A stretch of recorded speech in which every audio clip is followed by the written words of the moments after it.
আমরা আবারও চলে আসছি লাইভে। আপনারা দেখছেন কিছুক্ষণ আগে একজন বেয়ারিশ বাবার আগমন হয়েছিল, এখন আবার আরেকজন বেয়ারিশ ভাইয়ের আগমন।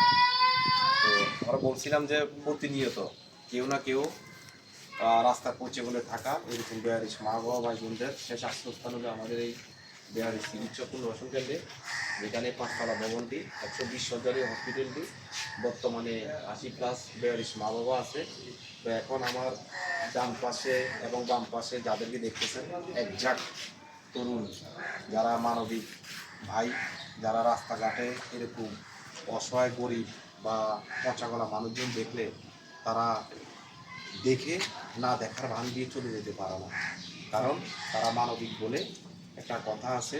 এদের এই যে গরিবের বন্ধু যুব উন্নয়ন ফাউন্ডেশনের সদস্যরা, ওনারা আজকে এই যে দেখতেছেন একজন বেয়ারিশ ভাই, আমি ওনার হাতে ভাই ওনার হাতে ভাই দেখেন পলিথিন পেঁচানো, মানে হাতে পায়ে পুরো পোকা, পায়ে কিন্তু খুবই অবস্থা খারাপ, পায়ে পচন না পোকা হয়ে গেছে, পায়ে হাত আচ্ছা পায়ে পচন ধরে গেছে।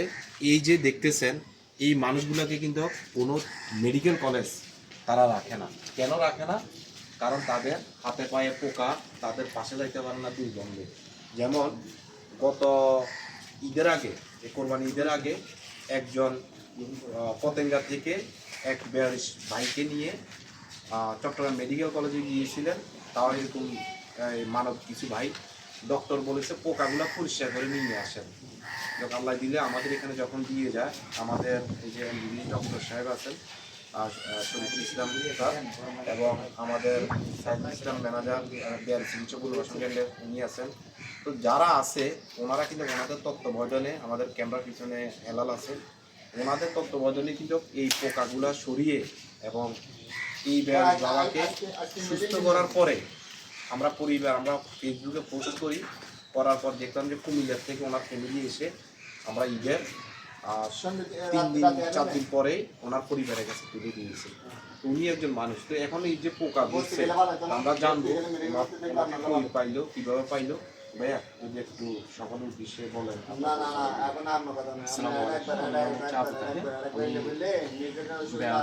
ওই রাস্তার কাজ করে থাকি, সেটা হলো একটা বৃদ্ধাশ্রম আমি দিয়েছি, পরিচালনা করতেছি। আচ্ছা, আমরা মূলত রাস্তায় করে থাকি, এদেরকে বিভিন্ন সময় খাবার দিয়ে থাকি। এভাবে খাবার দিয়ে থাকি। এমন আমাদের অত্র এলাকার পাশে সালনকান্দি একটা জায়গা আছে, বেশ কয়েকদিন ধরে, প্রায় 10 দিন ধরে ওইখানে হাঁটাহাঁটি করতে আসছে। তো জানি না, পরে ওনার পুরো পায়ে এটা দুর্গন্ধ হয়ে গেছে, মানে লেদা পুকে ধরে গেছে। তখন আমরা আমাদের সাইডে আমাকে জানাই, তখন আমরা তাৎক্ষণিক ব্যবস্থা নিই। ভাইয়ের সাথে যোগাযোগ করে, সাইদ ভাইয়ের সাথে যোগাযোগ করে উনি নিয়ে আসতে বলে, তখন আমরা নিয়ে আসি। এমন সাইদ ভাইয়ের সাথে কথাবার্তা বলে, আমাদের সাইড আছে, টিপু আছে, আমাদের সদস্য যেমন আজম আছে, আমরা সবাই মিলে আজকে ওকে নিয়ে আসলাম এখানে আপনাদের কাছে দেওয়ার জন্য। এমন এভাবে কেমন লাগতেছে? মানে আপনার এরকম একটা প্রতিষ্ঠান কি বাংলাদেশে দরকার? অবশ্যই, এরকম বাংলাদেশে তো আর কোনো প্রতিষ্ঠান নাই, এটাই একমাত্র প্রতিষ্ঠান। এমন এরকম কাজগুলা এই প্রতিষ্ঠানই করে, এমন আর কোনো প্রতিষ্ঠানই বাংলাদেশে নাই। এমন শওকত ভাইয়ের কাজগুলো অবশ্যই অনেক খুব ভালো লাগে। এমন আমি অনেকদিন সাথে ওনার সাথে যুক্ত আছি, ওনার কাজগুলোকে আমি খুব সাপোর্ট করি এবং আমি চেষ্টা করিও এই ধরনের কাজগুলোর সাথে যুক্ত থাকার। ধন্যবাদ ভাইয়াকে। আপনারা শুনছেন উনি যে মানবিক কাজগুলো একটা বৃদ্ধাশ্রম দিয়েছেন, ওনারা আসলে মানবিক মানুষ আছে বলে এখন পৃথিবীটা অনেক সুন্দর। আমরা চাই কোনো মা বাবা ভাই তো আমরা আমাদের ডক্টর সাহেব আছেন।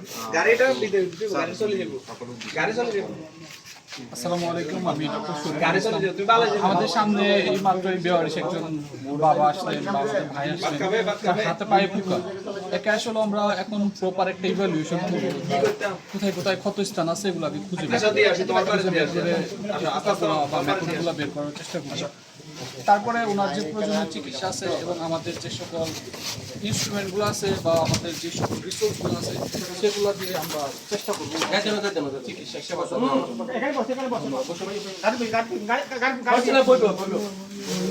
দাদা।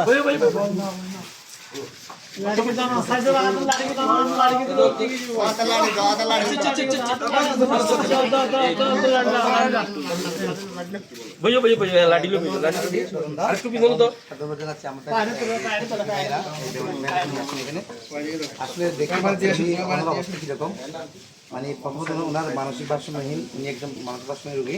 তারপর হচ্ছে ওনার এই ডান পাটা একেবারে এই হাঁটুর নিচ থেকে মনে হয় অনেক পোকা, লক্ষ লক্ষ অসংখ্য পোকা। তো এগুলো আসলে ফেসবুকের গাইডলাইনের কারণে আমরা দেখাতে পারছি না। আসলে আমরা এখনো পর থেকে আমরা আমাদের সব চেষ্টা করবো এবং আজকে থেকে ওনার ট্রিটমেন্ট শুরু হবে আমাদের ইনশাল্লাহ। আপনারা যারা আমাদের ভিডিওটি দেখতে একটু শেয়ার করবেন এবং আমাদের হাসপাতাল দাদা ও হাঁটি যেতে পারবে না, হাঁটি যেতে পারবে।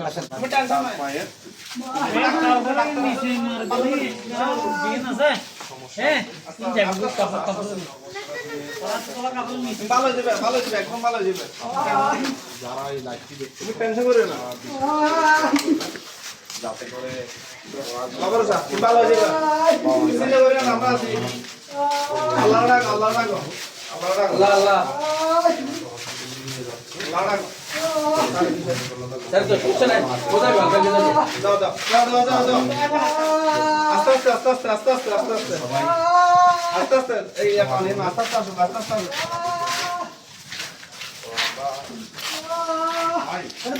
ভিতরে